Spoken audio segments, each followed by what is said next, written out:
ከኢየሩሳሌም አጠገብ ባለው ቢታንያ በተባለው መንደር ማርያም፣ እህቷ ማርታና ጌታ የሚወደው ወንድማቸው አልዓዛር ይኖሩ ነበር። ጌታን በቤታቸው እየተቀበሉ ያስተናግዱት ነበር።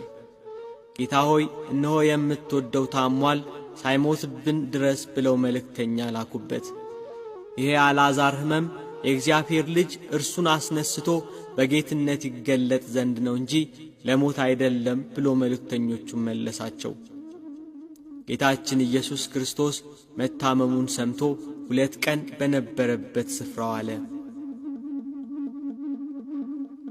ለኢየሩሳሌም 15 ምዕራፍ ያህል ቅርብ ወደ ነበረችው ወደ ቢታንያ መንደር መልእክቱ በደረሰው በ4ኛው ቀን ጌታችን ኢየሱስ ክርስቶስ መጣ።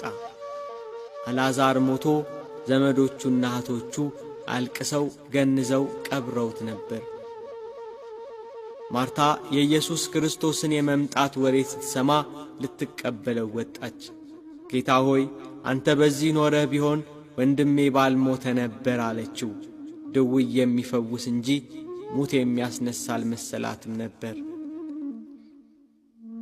አንቺ አላመንሽም እንጂ ወንድምሽ ይነሳል አላት ኢየሱስ ክርስቶስ።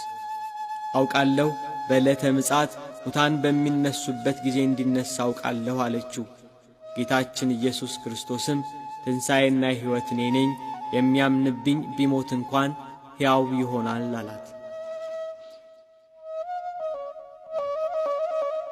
ያጽናኗቸው ከእነርሱ ጋር በቤት የነበሩ ወዳጅ ዘመዶቻቸው ለቀስተኛው ሁሉ ተሰባሰበ።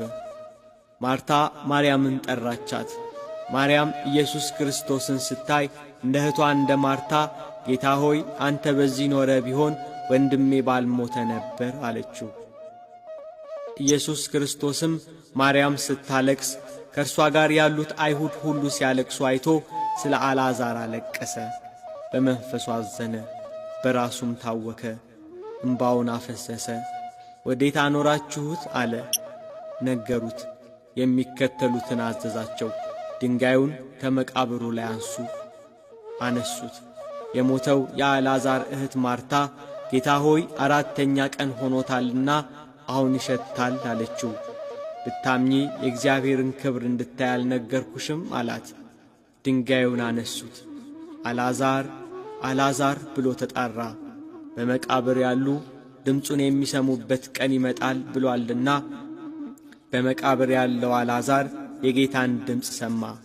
እጆቹና እግሮቹ በመግነዝ እንደተገነዙ ፊቱም በጨርቅ እንደተጠመጠመ ነበር።